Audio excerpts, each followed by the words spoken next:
Béatrice de Provence, née vers 1234 et morte le 23 septembre 1267, incarne l'une des trajectoires féminines les plus fascinantes et complexes du XIIIe siècle. À la fois comtesse de Provence et de Forcalquier à titre principal, puis reine par son mariage, elle a pesé de tout son poids politique et symbolique dans l'expansion fulgurante de la maison d'Anjou-Provence en Méditerranée et dans le royaume de Naples, naviguant avec autant de pragmatisme que de vulnérabilité entre les ambitions démesurées de ses proches et les soubresauts de la grande histoire européenne. Béatrice voit le jour autour de 1234 au sein de l'une des cours les plus brillantes, lettrées et fastueuses de la Méditerranée médiévale, ancrée dans la tradition occitane. Elle est la benjamine des 4 filles de Raymond Béranger IV, comte de Provence et de Forcalquier, et de Béatrice de Savoie. Elle grandit dans l'ombre majestueuse de ses 3 sœurs aînées, Marguerite, Éléonore et Sancia, qui ont toutes contracté des unions éclatantes en épousant respectivement le roi de France Louis IX, plus tard canonisé sous le nom de Saint Louis, le roi d'Angleterre Henri III, et Richard de Cornouailles, qui deviendra roi des Romains. Enfant, Béatrice est perçue comme la petite dernière un peu effacée, promise à un avenir honorable, mais dont le destin politique immédiat semble bien moins décisif que celui de ses aînés.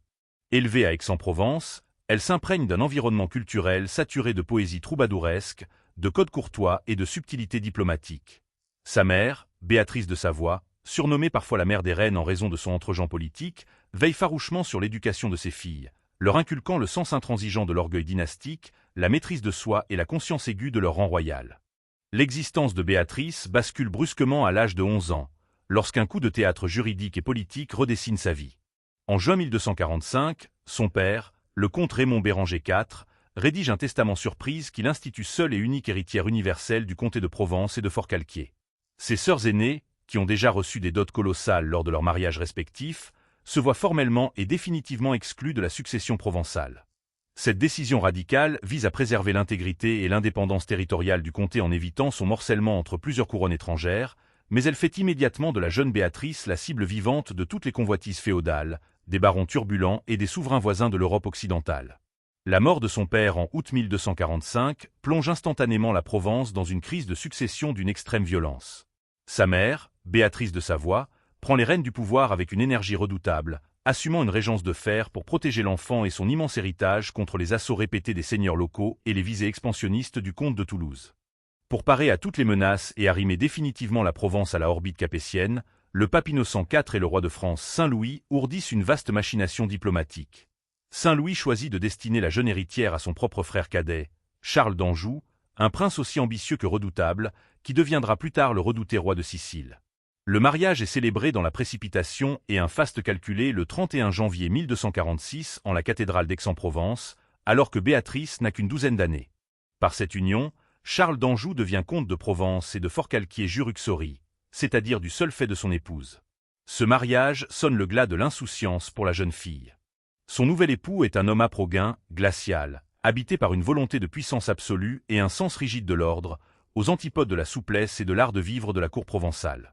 Les barons provençaux, profondément attachés à leur franchise et à leur autonomie coutumière, se soulèvent rapidement contre ce maître nordiste perçu comme un tyran étranger, sous la houlette de figures rebelles comme Boniface de Castellane. Charles mate ses insurrections par le sang, la confiscation des terres et l'instauration d'une administration fiscale impitoyable qui centralise à outrance le pouvoir comtal. Prise en étau entre son attachement viscéral à son pays natal et son devoir strict d'épouse dévouée à un prince insatiable, Béatrice assiste aux prémices brutales de la domination angevine, se forge une trempe d'acier et apprend dès son plus jeune âge à survivre au cœur de la réelle politique médiévale. Béatrice accompagne par la suite l'ascension fulgurante et agressive de son époux, dont les ambitions territoriales finissent par éclipser les frontières de la Provence.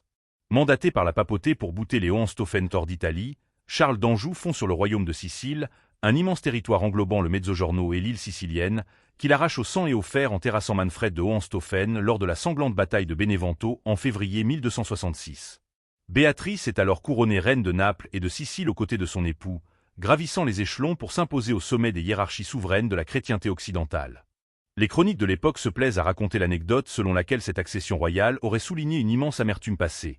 Les chroniqueurs, comme le moine Salimben de Hadam, rapportent que Béatrice avait nourri durant des années une jalousie maladive envers ses sœurs aînées, souffrant le martyre d'être la seule de la fratrie à ne porter qu'un titre comtal pendant que les autres régnaient sur la France et l'Angleterre. Selon la légende rapportée par les chroniqueurs italiens, c'est précisément pour apaiser cette faim de grandeur que Charles se serait lancé corps et âme dans la conquête napolitaine, murmurant à sa femme qu'il ferait d'elle une reine bien plus grande que ses sœurs. La réalité de ce statut royal fut toutefois assombrie par des rancœurs familiales tenaces et des rivalités de cour profondément enracinées. La reine Marguerite de Provence, épouse de Saint-Louis, supportait particulièrement mal le fait que sa cadette Béatrice ait reçu en héritage exclusif le prestigieux comté provençal, estimant avec mauvaise foi qu'elle avait été personnellement flouée lors du partage successoral de leur père. Les récits de l'époque soulignent à quel point les relations entre les deux sœurs furent exécrables, marquées par des scènes de préséance humiliantes où chacune cherchait à surpasser l'autre en magnificence. Un épisode fameux rapporte ainsi que Marguerite aurait exigé que ses sœurs s'asseyent sur des sièges plus bas que le sien lors d'une grande réunion de famille à Paris, provoquant la colère froide de Béatrice qui jurait en silence de se venger de cet affront en obtenant une couronne équivalente ou supérieure, une animosité sororale qui ne s'éteignit qu'avec la mort. Béatrice de Provence s'éteint prématurément le 23 septembre 1267 à Nosra-Infrior, dans le sud de l'Italie, terrassée par la maladie à l'âge d'environ 33 ans, au moment même où elle commençait à savourer son triomphe italien. De son union tumultueuse avec Charles d'Anjou naquirent plusieurs enfants qui scellèrent l'avenir de la maison d'Anjou. Louis, mort au berceau. Blanche, mariée au futur comte de Flandre Robert de Béthune. Béatrice, unie à Philippe de Courtenay, empereur titulaire de Constantinople. Charles II d'Anjou, qui deviendra roi de Naples et succédera à ses parents sur le trône provençal. Philippe, prince d'Achaïe. Le jeune Robert, mort prématurément. Et enfin Élisabeth, mariée au roi Ladislas IV de Hongrie. À travers cette progéniture, le sang de Béatrice irrigue durablement les plus grandes cours de l'Europe centrale et méditerranéenne. Le corps de Béatrice connut un destin posthume tourmenté, à l'image de sa vie politique. Animé par un mélange de dévotion et de volonté de légitimation dynastique, Charles d'Anjou fit d'abord inhumer son épouse à Naples, faisant d'elle la première reine angevine à enraciner sa sépulture dans le sol de l'Italie du Sud. Souhaitant toutefois honorer la terre de ses origines, il ordonna par la suite le rapatriement de ses entrailles ou d'une partie de sa dépouille en Provence, où elle fut placée dans un somptueux tombeau gothique érigé dans l'église Saint-Jean de Malte d'Aix-en-Provence, tout près de la sépulture de son père Raymond Béranger IV. Ce mémorial exceptionnel ne traversa pas les siècles indemnes. Il fut méthodiquement saccagé, profané et détruit en mars 1794, en pleine tourmente révolutionnaire, par des révolutionnaires acharnés à détruire les symboles de la féodalité. Pourtant, le destin réserva un ultime sursaut à son effigie. En 1902, des fouilles archéologiques fortuites mirent au jour des fragments miraculeux de ce tombeau détruit, parmi lesquels figurait la tête sculptée de Béatrice de Provence elle-même. Ce visage de pierre, aux traits fins et hiératique, est aujourd'hui précieusement conservé au musée Granet d'Aix-en-Provence, matérialisant de manière poignante l'humanité d'une souveraine du XIIIe siècle que les siècles avaient effacée. Dans l'imaginaire des grands auteurs de la littérature universelle, le personnage de Béatrice et l'ombre de sa maison ont laissé une empreinte indélébile, notamment sous la plume acérée de Dante Alighieri. Dans la Divine Comédie, le poète florentin, farouche opposant à l'hégémonie française en Italie, ne rate aucune occasion de flétrir la mémoire des Angevins. Dans le chant 6 du Paradis, l'empereur Justinien évoque amèrement la Provence et les ravages causés par cette dynastie, tandis que dans le chant 7 du Purgatoire, Dante met en scène les défunts de cette lignée, associant directement la maison d'Anjou et le souvenir de ces princesses ambitieuses au déclin de la péninsule.